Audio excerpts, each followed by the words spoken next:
address what you've heard. Now, to get right into today's session, our speaker today is Dr. Mario Tenuta. Dr. Tenuta is the NSERC WGRF Fertilizer Canada Industrial Research Chair in 4R Nutrient Stewardship at the University of Manitoba. And Mario will tell you what the acronym 4R means. He's also a professor of applied soil ecology. His training includes a Bachelor of Science in Botany and Physical Geography, a Master's of Science in Soil Science, and a PhD in Plant Sciences and postdoctoral research in nematology. Mario was recently appointed a Senior Research Chair for 5 years. Previously, from 2006 to 2017, he served as the Canada Research Chair in Applied Soil Ecology. The Industrial Research Chair program is advancing research in 4R nitrogen management practices on the prairies to provide farmers with solutions to increase profitability while improving soil and environmental health. Together with many colleagues, his team has also addressed many soil-related issues, including improving nitrogen use efficiency by crops, mitigation of greenhouse gas emissions, development of rapid molecular tests and field surveys for emerging soil-borne diseases, and comparison of sustainability of crop and livestock production systems on the Canadian prairies. With that introduction, Mario, please go ahead with your presentation. Thank you, Darren. Bonjour. It's a pleasure to be here with you. I think this is my first engagement with the NFU, so I'm looking forward to this and to having the discussion with you. And we're going to do a little bit of a dive into the world of nitrogen and greenhouse gases. And I'd like to do research that has application and that can help answer questions. And like I say, we try to provide solutions in our research. So I'm hoping that we can demonstrate here that we can reduce greenhouse gas emissions, and we can do that with some very, very practical field practices, and that I'm hoping that some of them you'll be able to use or are using. So let's launch into this. Greenhouse gas emissions and on-farm solutions. Okay, you know about this. This group, maybe a little different than some of the other groups I work with that may embrace. Sorry, Mario, I don't think the screen share has started if you were going through a PowerPoint. I do that all the time in my lectures, but you're faster than my students. Usually my students have me speaking for about 15 minutes before they tell me. There we go. Does that work? Yes, we see it, Mario. It's maybe not your first slide. We're seeing the temperature warming slide. If that's what you, there you go. There we go. There's the first one. Yes. Okay. Greenhouse gas emissions and on-farm solutions. Of course, I'm from the University of Manitoba on Treaty 1 territory. Now, when it comes to warming, there are 3 gases that have been produced and emitted and are accumulating in the atmosphere that are related to human activities. And we call this an anthropogenic greenhouse gas effect. And the gases being carbon dioxide, methane, and nitrous oxide. And it turns out that agriculture has a part in all 3 gases from the standpoint of production of the gases, but also from the standpoint of mitigation, okay? And taking up those gases or reducing their emissions. And that's what I find is really the most exciting thing about food production and from the standpoint of relation with climate change, in that we can really change and make a difference in our emissions. I think without going backwards in terms of food production, okay, in terms of decreasing our food production. I think actually by embracing new practices, we can see a lot of opportunities as we move forward. Okay. In the bottom right side, I really like this figure. It's from the US government, the EPA. I guess not everybody in the US government believes in this figure, particularly their leader at the moment, that this area here in gray is the effect of change in temperatures, global temperature change. That's natural and human factors compared to just the natural factors alone. So obviously the difference between those is the human factor. And what we really see here is a bit of a pattern of not too much change at the beginning, but then increasing since about the 1960s. Now, when farmers hear me speak about greenhouse gases, one of the first things they say to me is, but climate has always been changing. I don't believe it, what they're saying about greenhouse gases and that farming is a problem for warming, because it's always been happening, warming. Well, that led me to ask questions about what are we seeing in Canada, and particularly because I'm on the prairies, look at the prairies. And I did some thinking and searching and actually found out that on the prairies, we actually have records. Took me a little bit of time to find them and put them together, but for about 13 stations on the prairies that I have long-term data for, which is over 110 years worth of data. And I'm showing you one example here of North Battleford, Saskatchewan, from 1891 to 2019. And what's shown here are the seasons: winter, spring, summer, and fall. And these, with the line that you see here is the 30-year climate normal. This is what Environment and Climate Change Canada uses to describe our climate. They average the 30 years before for temperatures to describe what we would expect our climate to be like. Now, of course, we get variation on annual basis, which you're seeing here as the dots. So what do we see for North Battleford? Not too much happening until around 1970, and it starts to rise. And so very similar to over here, actually, in terms of seeing a recent rise. And I have 13 stations right across the prairies that show the exact same thing. It's absolutely remarkable, actually. And but what we're seeing on the prairies is the winters are warming more than the summers and the fall. Actually, the falls are not even warmer. They might even arguably be cooling a little bit. And we do see some wobble. So there is this natural rhythm that occurs by natural processes. And I think it superimposes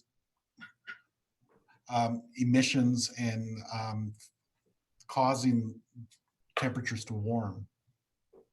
So I think we need to put this into perspective here. I do think we have evidence even here on the prairies of a warming. It's happening in the winter, which is the reason why a lot of people don't think they actually see a warming effect. Now, I grew up in Southern Ontario, so I'm only a prairie boy since 2002. And I remember in the early 70s being able to skate all the time in the winter on our ponds. Well, they're gone now. This is Brampton, Ontario.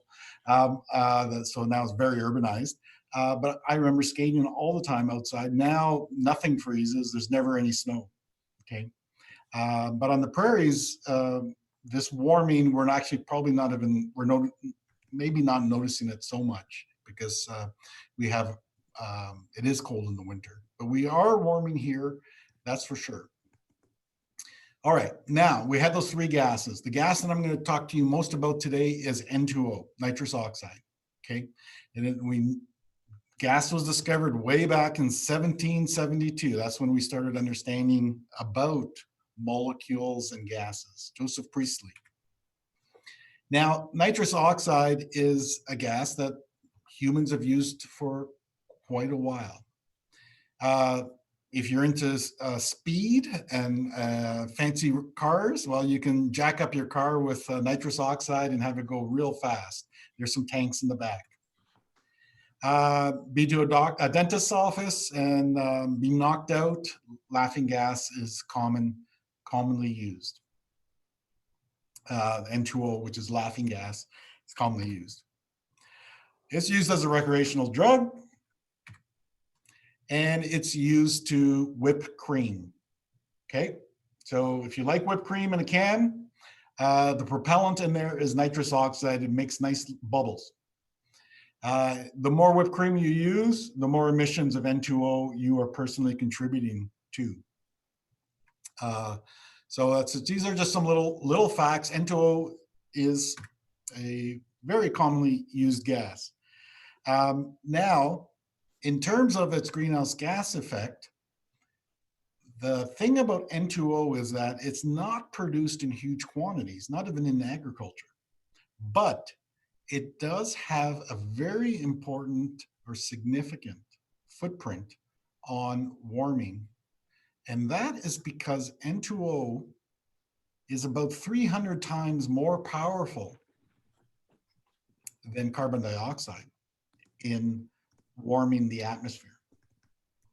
And so a little bit of gas that's produced can have a big impact, okay? So N2O is not produced in the same quantity as carbon dioxide, not even methane. However, it has a large contribution to warming in respect to its quantity that is emitted.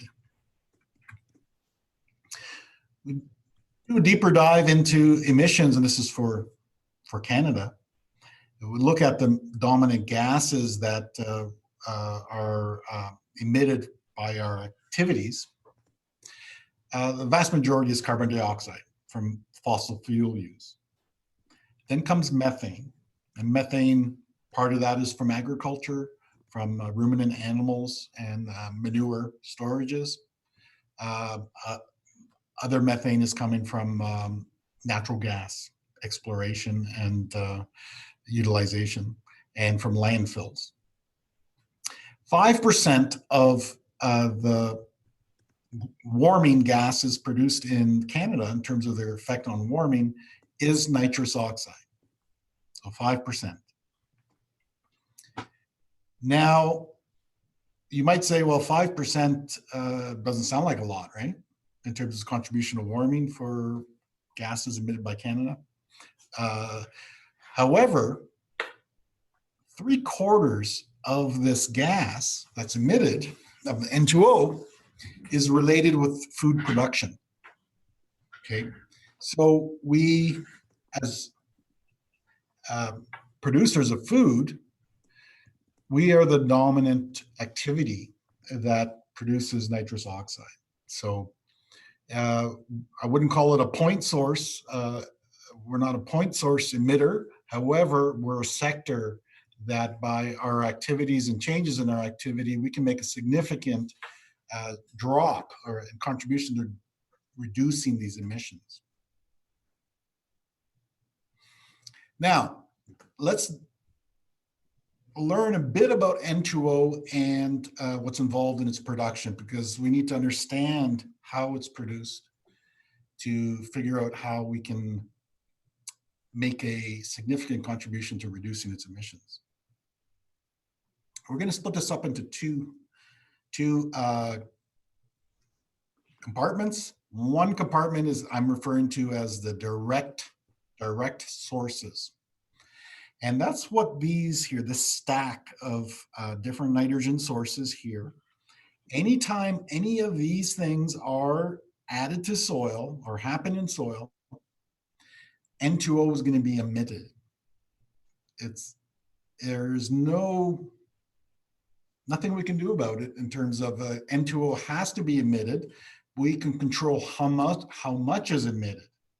But anytime we add a fertilizer, add manure or compost, dung, urine, pasture animals doing that, adding excreta to pasture land soils, crop residues, the material that we leave in our fields, either at the surface or incorporated, and even the mineralization of humus and soil organic matter. These will lead to some amount of N2O that's emitted. It's just part of the cycling of nitrogen. Okay, so we call these direct emissions because the nitrogen is being added to the soil and the N2O is coming from the soil to the atmosphere. Now, all the N2O that's being produced, well, not all of it, vast majority of it is going to be from biological means and primarily by bacteria in soil. They're native, they're natural bacteria, and they're just making a living like you and I. And their living happens to be using nitrogen to convert its forms and in and out of N2O, okay? The other compartment of sources is indirect. And let's see if I can do this justice. So now we have N2O that is being formed outside of soil, not in soil. So we have processes of burning, anytime we burn biomass, even fossil fuels from, particularly from high temperature combustion engines, and from storage and management of livestock manure. That these sources here can eventually lead to the appearance of N2O in the atmosphere. Get to that, explain that a little bit more. Tends to involve ammonia. Okay, it's a gas that's part of natural of the nitrogen cycle, and ammonia from these sources in the atmosphere will react. Particularly, it's in the upper atmosphere, high up there, above where an airplane would, a jet airplane would fly. And the ammonia will be converted to N2O. And there's UV, sometimes it's lightning, there's a few different things that cause the ammonia to convert over to N2O. So whenever ammonia is released from some activity, be it agriculture or not, it can produce N2O eventually in the environment and particularly up in the atmosphere. And that's why we call it an indirect source of emissions. The other is that sometimes the ammonia actually lands and is in rainwater or in dust, can be an input of nitrogen, such as like manure or fertilizer, and cause N2O emissions as the bacteria transform it. So it's still referred to as an indirect emission. Now, we also have another source of indirect emission, which is related with leaching and runoff. So these two here. And again, the N2O is not produced directly in soil, but in this case, the N2O is produced in water, groundwater or surface waters, lakes, rivers, even oceans. And it involves nitrate from soil getting to those water bodies, and the bacteria then use the nitrate to produce N2O. So that's another indirect source of N2O. So we have two, indirect and direct. So when we're thinking about our contribution in producing food to these to the emissions, we have to think of both of these. So here it summarizes it. Direct sources is any time we're adding nitrogen to soil, green manure plow downs, animal manure storage, addition, compost, nitrogen fertilizer, and even crop residues will have N2O that will be produced from in the soil. It can vary, of course, when it happens and how much it happens. Biological process, here are the processes: nitrification, denitrification, mainly by bacteria that do that. There's the indirect sources, which is ammonia that's been released to the atmosphere. We call that volatilization. And also nitrate, leaving soil, going to water, which we call leaching. And the idea here is the ammonia and the nitrate get converted to N2O in the environment, but it's not happening in soil, but that nitrogen has been, came from the soil as ammonia or nitrate, okay?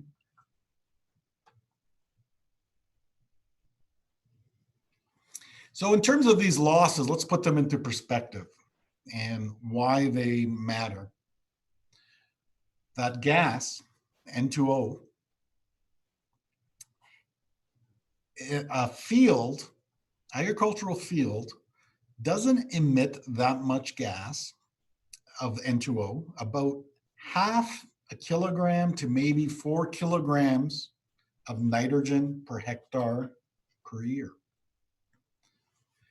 That's not that much, really, when we're talking about how much nitrogen a crop takes up in a year. Crop can take up over 100 kilograms of nitrogen per hectare per year, easily, some much more than that. But however, it's, so agronomically, losing this little bit of nitrogen doesn't really matter too much. However, because the gas can warm the atmosphere, it's environmentally important, okay? So N2O emissions are environmentally important because their effects on warming, okay? Not so much agronomically. Now let's go down here and look at some of those other processes. And most of these are related with the indirect emissions: leaching of nitrogen, volatilization of ammonia, and this denitrification losses that can all lead to N2O. But these processes also lead to loss of nitrogen from soil in much higher amounts than N2O, okay? So, and what we're talking about here, 10 to 60 kilograms of nitrogen per hectare per year, you know, from a field that could be lost to the combined sum of these processes. Now that's significant in terms of potentially affecting crop yield and robbing nitrogen from our crops, okay? And I'm referring to this now as being agronomically important. Now, some of this nitrogen, a small fraction of this, will be converted to N2O. So maybe it's in the lake, maybe it's in the upper atmosphere, but a small portion will be converted to N2O. So it's still, this loss is environmentally important as well. All right, so this is where it links now the agronomic and the environmental. What we do to reduce the loss of nitrogen from leaching or volatilization, we improve the nitrogen that can get to our crop in terms of the availability. It could be from fertilizer, it could be from manure, it could be from compost. We're getting more of that nitrogen into our crops for production of biomass or grain. More we do that, we will also reduce the emissions of N2O. Okay, so they go hand in hand. When we're thinking about agronomically improving how we use nitrogen, it tends to be a good thing for reducing N2O emissions.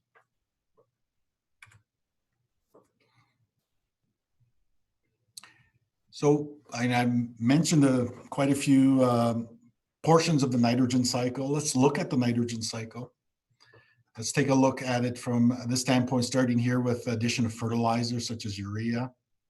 the urea fertilizer enters soil, becomes transformed to ammonium.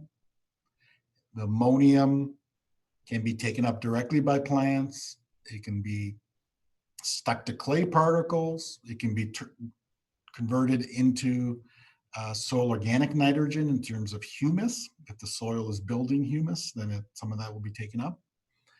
But if the ammonium is kicking around and not utilized, it will go this direction to the right, to nitrate, be transformed to nitrate in the process of nitrification. That's done by bacteria. And then the crops, the plants, will take up a large portion of their nitrogen in this form, this nitrate form. And so here I'm showing a loop, or closed system. We're not losing any nitrogen, but let's start bringing in a more realistic cycle where we would have erosion and runoff losses, and we could have nitrogen that would be removed from our soil this way in terms of ammonium or nitrate or organic nitrogen forms. And this nitrate that can build up as a nutrient source for plants is also subject and prone to being lost. It can be lost if we have water that is draining through that soil, and we call that nitrate leaching. And this is an indirect source of N2O. Here's another indirect source of N2O, which is the ammonium. Oh, that's kind of bothering me. This I should have taken that wobbling animation out. Sorry. The ammonium, if build up under certain situations, can lead to high pH in the soil. And if it's close to the surface or at the surface of soil, the ammonia can go off to the atmosphere and then eventually turn into N2O. I'll show a bit more of how that happens. Now, we can also have N2O that is lost through this nitrification process, the ammonium going to nitrate. And that would be part of the direct emissions here, okay? And we have also the denitrification, where nitrate, a small portion of it will end up as N2O being emitted to the atmosphere. This process here, this denitrification process, and I'll show a bit more later, it's the closure of the nitrogen cycle. We actually need it to put nitrogen back to the atmosphere as nitrogen gas so that we can have legumes and bacteria fix it and produce fertilizer again as ammonium. So there we have the components, and this is what we're going to be looking at to see if we can tweak. And here are those dominant processes of nitrification in brown and in blue, denitrification. So we add a fertilizer like urea. It will be transformed to produce ammonia. And the ammonia, if it's not taken up or volatilized, will be converted by bacteria to nitrate under wet conditions, warm conditions. Bacteria can utilize the nitrate and undergo a process called denitrification to produce N2, which is nitrogen gas, which is in the atmosphere, and we're breathing it. 80% of what we're breathing is that gas. So that's not a problem going to nitrogen gas. However, in red is the N2O. And of course, that's the gas of concern for us today. And so you can kind of think of it as a leaking process, that we have these processes of natural processes, nitrification, denitrification, and we have these leaks of N2O that happens from them, okay? All right, so we can modify nitrification or denitrification through our practices, and we can actually have a significant impact on N2O emissions.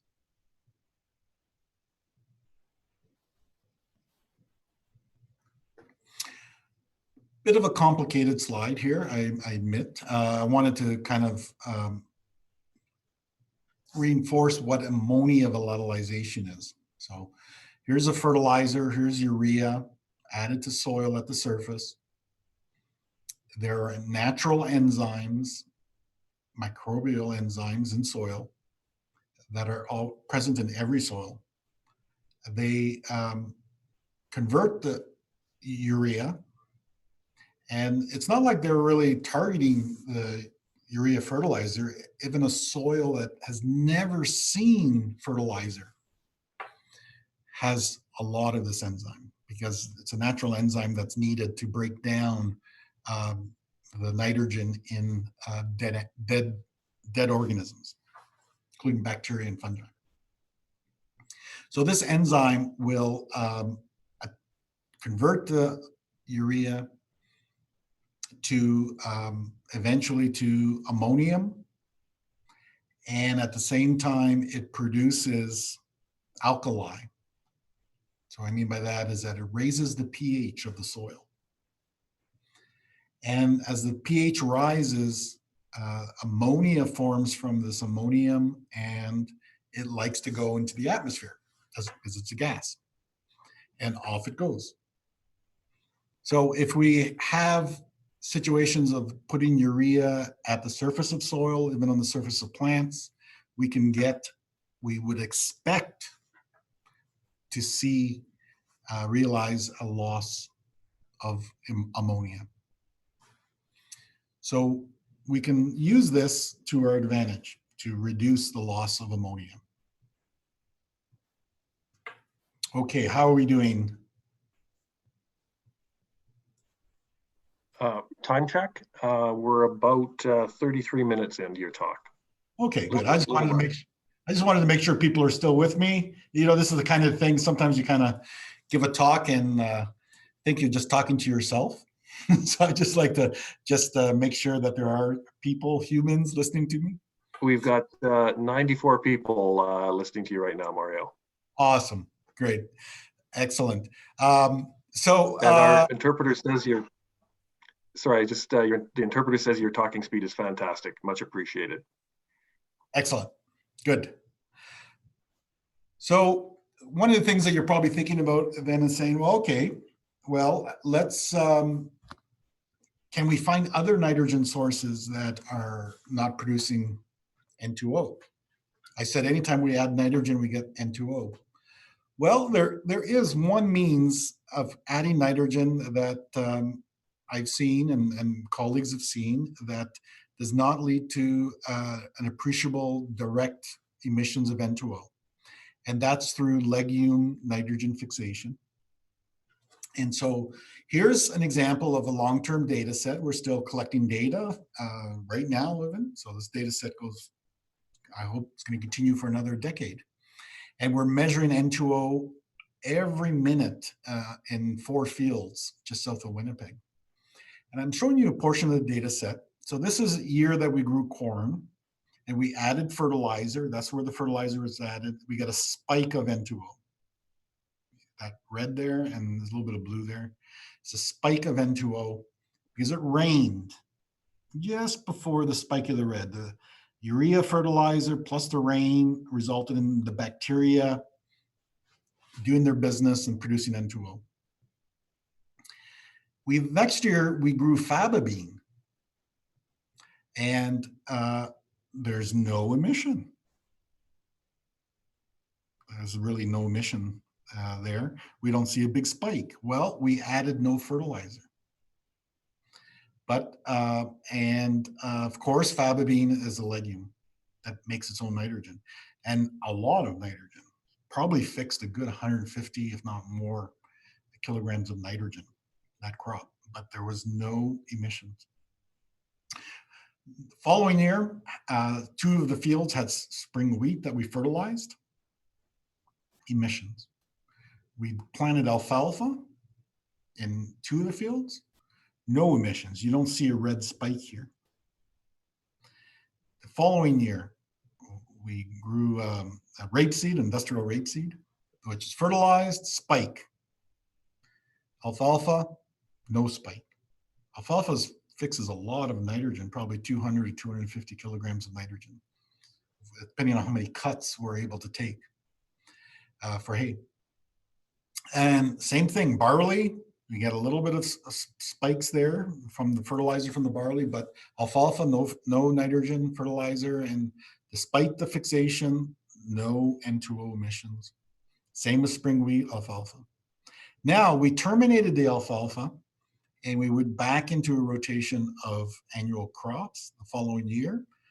Grew corn, we added fertilizer, and we get emissions in both. Grew soybean, and not really big emissions. It was a big rainfall here, so we kind of got that. So this is pretty cool. And using nitrogen fixation, biological nitrogen fixation, growing legumes, we do reduce N2O emissions. So in Canada, we're a dominant exporter of pulses, and pulses that can fix a majority of their nitrogen. And so this has been a really good thing in terms of reducing N2O emissions, okay? And it really improves our footprint of, particularly of our export grains in Canada. And in a province like Manitoba, where we're increasing, or at least up to a couple of years ago, increasing our soybean acreage, that was very good in terms of actually making a contribution to not increasing N2O emissions by having more soybean acreage, actually. So keep that in mind. There's one lesson. Rotation can be important in reducing greenhouse gases, particularly inclusion of legumes in our rotation. Now, the next thing you're probably asking yourself is then say, well, how about organic production means, where we're not adding fertilizer, but we're adding reliant on legume fixation and plowing down or green manures, okay? And we looked at this. So we did this at Dr. Martin Ence's long-term study of organic versus conventional comparison in just south of Winnipeg here. And yeah, where we're adding fertilizer here with the wheat, we get spikes after rainfall. Nothing happens during the growing season, which we typically see. It's usually after shots of nitrogen and rainfall. Nothing happened here in the fall, winter. The following year into the spring, nothing, no emissions. So we came to the conclusion that in 2014, the conventional system produced more N2O. Okay. Than the organic wheat production or organic alfalfa. The following year, we get something drastically different though. 2015 started off as we expected with wheat, adding fertilizer, and there was rainfall. We see the spike of emissions, and then not much else happens, a little bit of variation here, but really nothing. Till the following spring, so the following April. It was very wet this fall in 2015, and the alfalfa was plowed down to provide nitrogen for the following wheat crop in the organic system. So what ended up happening was we got a huge spike of N2O emissions the following spring in the organic system, to the point where there's actually more N2O produced in the organic system than in the conventional system with fertilizers. And the reason being that nitrification and denitrification were active in degrading and converting the nitrogen from the plow down in the fall, because there was moist conditions in the soil, so the alfalfa was able to decompose and release the nitrogen, and the bacteria took it from there to produce N2O. So organic production in itself is not a straight answer to reducing N2O emissions. In many cases, it can be produce even more N2O than using fertilizer, okay? And we haven't explored this more, I hope to. I'm looking for graduate students to be able to explore this, to find means that we can reduce this pulse of N2O from the organic system. I'd like to really tackle that. So I'm have ideas of using cover crops to take up the nitrogen and moisture and water from the soil to limit the conditions for N2O. Okay, so a couple of interesting things we see here in terms of N2O and with legumes, good and bad. Now, anytime that we add nitrogen to soil, we see often this pattern. In this case, I'm showing for urea fertilizer. Urea fertilizer goes down here, spike in ammonium in the soil in terms of amount because the urea is converted to ammonium, and then it drops, and the appearance of nitrate happens. And this is where the crop now can use the nitrate. This is what usually happens from a nitrogen addition source. But this happens over about 3 weeks. It's complete, shows up as nitrate. Well, there's a problem here, can be a problem in that if we put our nitrogen on in the spring and we got a big rainfall right here, right there, and our crop is still small in terms of it's just emerged, well, we could lose a good portion of our fertilizer as nitrate leaching, for example, or through denitrification. So this is a wonderful process, nitrification. It helps our plants take up nitrate, but it's a bit of a gamble that we can lose the nitrate before the plants can take it up. So how can we change our practices to reduce that risk? I'm just gonna speed through this slide. This is really just saying that nitrate's important and nitrification is important for our crops.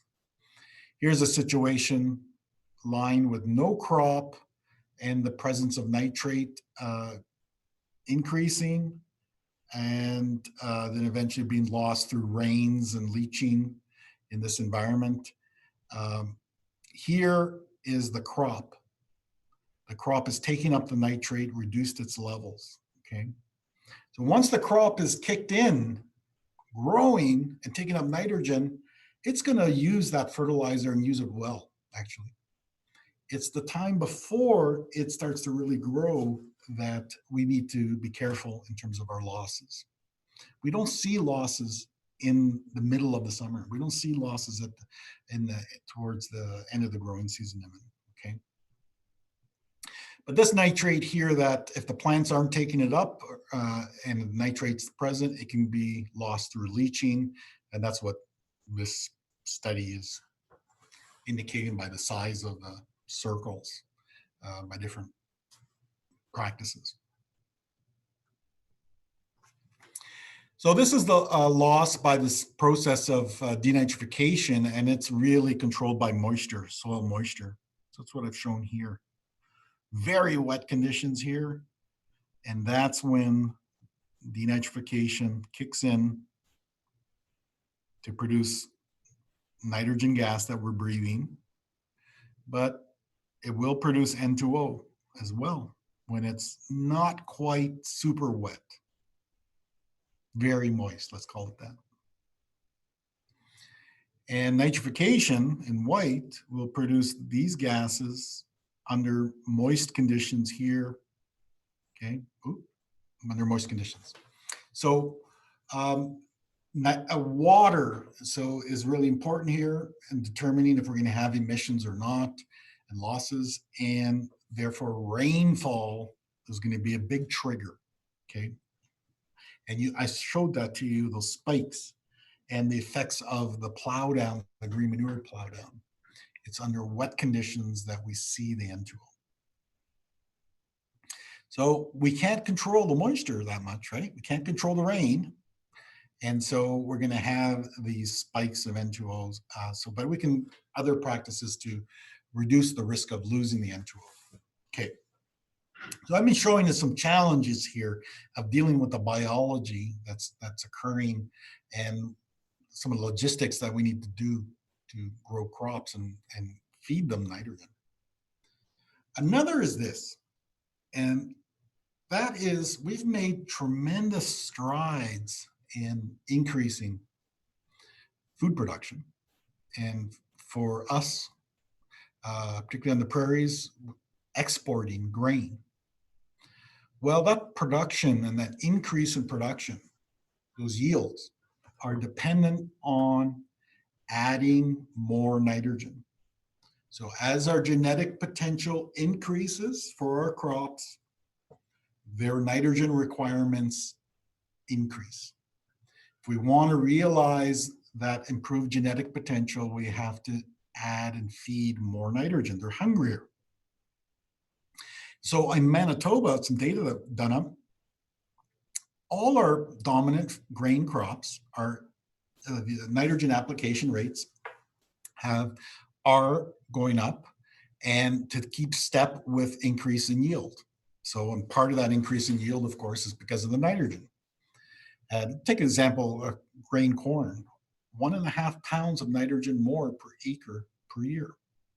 Okay, so we're here now. I need to update the figure, but you know let's project to 2050. Okay, 1.5. So we're talking about what, 30 years times 1.5. That's 45 pounds more of nitrogen that would be added from today's point. So we'd be up to about here, and so forth into the future. Well, we're probably going to be asking, is it sustainable to keep adding, increasing nitrogen rates? So in the medium to long term, we're going to be striving, I expect that we'll be striving to increase our nitrogen use efficiency in terms of see if we can get improved yields with the same amount of nitrogen, if you want to say, to keep it simple, okay? And so here we are with the 4 R's, finally, finally, the 4 R's, the right rate, source, placement, and timing. This is actually a framework that's developed by the industry, fertilizer industry, and the Fertilizer Canada. And but doesn't need to only apply to fertilizer. The idea of rate, source, placement, timing can be applied to organic nitrogen sources such as manures and compost and so forth, or even green manures. Okay, and but the idea is to add the rate that the crop needs, give the nitrogen in a form that the crop can use, or the form can limit losses of nitrogen. Put the nitrogen in a place that the crop's going to be able to use it, or put it in a place that it's not going to get lost to the environment. And then lastly, add that nitrogen source. Ideally, add it when the plant needs it. That's not logistically possible all the time, but therefore put it in the soil, add it to the soil when it's not that prone to being lost. Okay, we're going to have to oftentimes put the nitrogen ahead of the crop, so we want to minimize that time period between addition and the uptake. Mario, Darren here. Sorry, excuse me. I just thought I told you I'd give you a time check here when we got to the top of the hour. So you're about 48 minutes in. If you could maybe within 10 minutes or a little more wrap up. Sure. Okay, let's show some achievements that we can do to reduce N2O emissions. You've probably heard about something called enhanced efficiency fertilizers. They're products or formulations of fertilizer that are different than what we've had in the past, and they're targeted to improve nitrogen uptake and reduce nitrogen losses. And they include stabilized nitrogen, controlled release nitrogen. The stabilized nitrogen are what we refer to as inhibitor products, and they target these processes that we've been talking about. Urease or ammonia loss and nitrification. The inhibitors are specific to the enzymes by those very specific bacteria that do the process. And in case of a urease, it's specific to an enzyme actually that's not even inside an organism. It's actually in the soil, the enzyme. And so they're very specific. It's not like we're killing the soil organisms, okay? It's the enzyme that does that particular process that is targeted. It's actually binds to it. And then the bacteria produces new enzyme to work around it. So that's why the effect is temporary in soil. It only lasts a week or two. And the last one, the middle one here is polymer coated, where there's a very thin polymer coat around the urea product granule, and that slows the release. And in fact, the urea has to kind of bleed through little pits and pores within the plastic. So it kind of meters out the nitrogen. There's lots of products out there, and there's going to be more and more and more. So some of you are probably familiar with these products, and there's going to be more. And you're probably scratching your head saying, are these things worth it? What does it do? And stuff like that. So you're going to have, Darren's going to give you the access to the slides deck, so you can go back and look at this stuff really, really carefully at your time. But let's look at what some of these do. The urease inhibitors target early on here to slow down this urea release to the ammonia, so it doesn't build up and volatilize. Several different types of compounds. The nitrification inhibitors, there's several of them out there as well that are used in formulations of products. It targets here the enzymes of the bacteria that could take the ammonia and convert it to nitrate. Therefore, it's targeting N2O emissions to reduce it. The polymer coated, ESN is an example of that. It targets early on, so it slows the input of the nitrogen into the cycle and just tends to slow everything down in terms of volatilization or N2O losses. So let's show you some stuff, this stuff in action here. I'm just gonna look, this is N2O over time, fertilizer is added around here.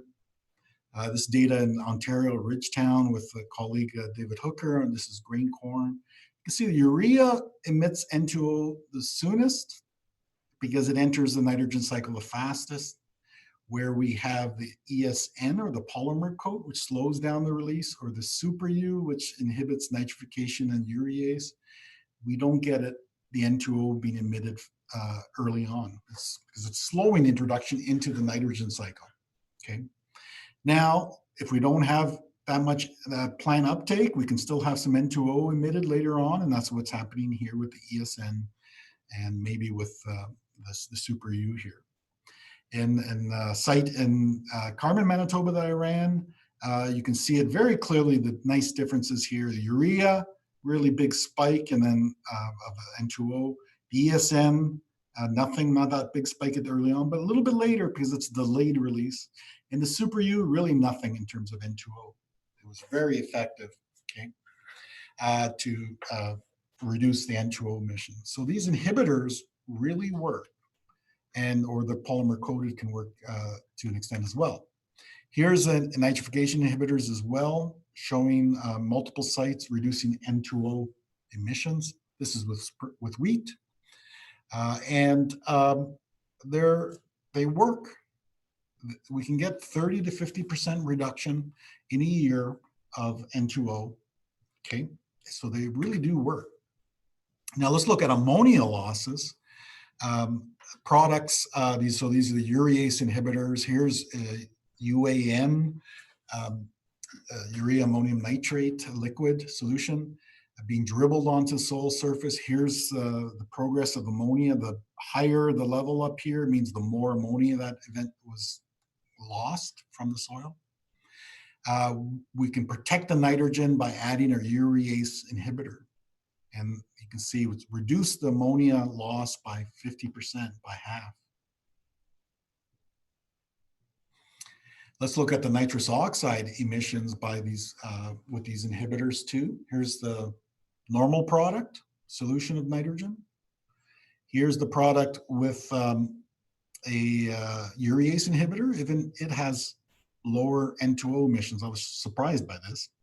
This is what I expected. This one worked out because this is the plus, means it has a nitrification inhibitor with the nitrogen source, and it has low emission rates of N2O. Really work to reduce N2O emissions. And here's dressing. So adding nitrogen in season to corn as a surface application, lots of ammonia loss. But if we bury the soil, the fertilizer, the UAN, 1 inch in the soil to the side of the corn plant, we would drastically reduce the ammonia. No inhibitors needed. Just put it into the soil, not at the surface. We don't lose the ammonia. And the deeper we go, the more protection we have, okay? So we can do things just by where we make reductions in losses just by where we put it, get it into the soil. Depends also on how we put it into the soil. Here's urea and nitrogen N2O loss. So again, higher the number at the end here means more N2O. Urea that's broadcast and incorporated had the highest emissions. Urea banded, almost like a 2x2, 2 inch by 2 inch from the side of the seed row in the soil, less emissions. Urea mid-row banded, so every second row between the rows, put a band, subsurface band, less N2O. And then if we even stack the polymer coated or the nitrification inhibitor urea, we even get less N2O emissions by combining placement and inhibitor. This is a wet year, and we can see nice responses. In a dry year, we can still see the same responses, but obviously the differences are less because we don't have as much emissions. This really is another point I really want you to understand, in that the losses are greater in these wet years than the dry years. You probably know that. And so don't expect these practices or products to work all the time to reduce losses, but some years we don't have that many losses, and they're not needed, but it's those years that we do have the conditions, such as wet conditions, that using them will work. Okay, I'm going to keep moving on here. So what happens in Manitoba? Well, I've done some forecasting. Took out my crystal ball, rubbed it a bit and stuff like that with our data in terms of reductions. And if we were to use solely enhanced efficiency fertilizer products in Manitoba, we can get about a 50% reduction in N2O emissions. Oh, sorry, let me back up here. Whoa, slow down, Marion. The green spot here is our commitment to the Paris Protocol or Accord to reduce emissions of greenhouse gases, okay? 30% reduction. And so I put that there. By just using those special fertilizers, enhanced efficient fertilizers, we can get to almost half of that goal. And I believe by doing subsurface placement and being careful of our timing of when we add the fertilizer, and reducing our ammonia losses and leaching losses for our practices, I believe it's pretty easy for us to get to the green spot, okay? And this is important because just about 2 or 3 weeks ago, the federal government committed us in agriculture to get here by 2030. It's actually the first time the Canadian government has said agriculture shall reduce greenhouse gases. We haven't been directed before. We haven't been part of the solution before agriculture at all. We've been kept to the side, except for N2O now. We actually need to get to this green spot. And I think we can do it with 4Rs and with some other practices. Okay, there's thoughts here. Again, you're gonna have the slide deck. You can come back to these. Lots of people to thank, my major funders, the federal government, Natural Sciences and Engineering Research Council, Western Grains Research Foundation, and Fertilizer Canada. If you sell your grain to an elevator somewhere, then I thank you, because that helps WGRF funding. And my technicians, graduate students, postdocs in my laboratory, there's many more of them, farmer cooperators in Manitoba that we do our research on their farms, to you and to NFU for the invitation to speak with you